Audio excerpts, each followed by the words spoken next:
Le sonneur à ventre jaune. Ah oui, ça on connaît, oui. Dans le temps, sur le massif, il y en avait. Hein. Bon non, maintenant il n'y en a plus, non. Ah, vous en avez trouvé, là?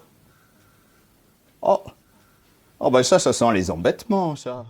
Je vous invite à la rencontre d'un petit amphibien qui s'appelle le sonneur à ventre jaune, qui mesure entre 3,5 et 5,5 cm, qui a pris l'habitude de se reproduire dans les ornières que laissent les engins forestiers, ce qui le convoque bien malgré lui au milieu de toute une controverse humaine, dans laquelle il va falloir faire un choix entre nos activités humaines ou la préservation d'une espèce naturelle.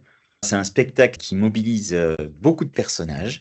Il y en a une trentaine, certains plus ou moins importants. Hein. Certains n'ont qu'une phrase à dire, mais elle est importante.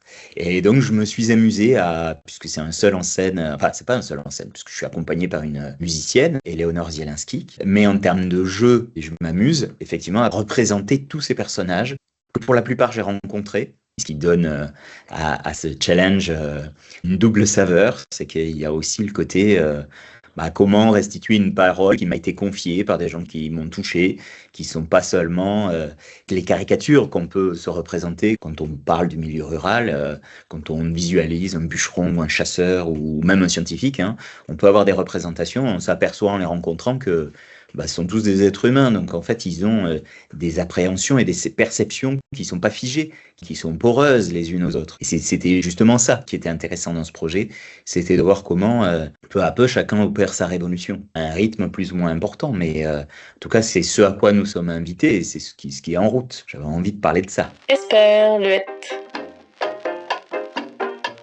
En mode festival.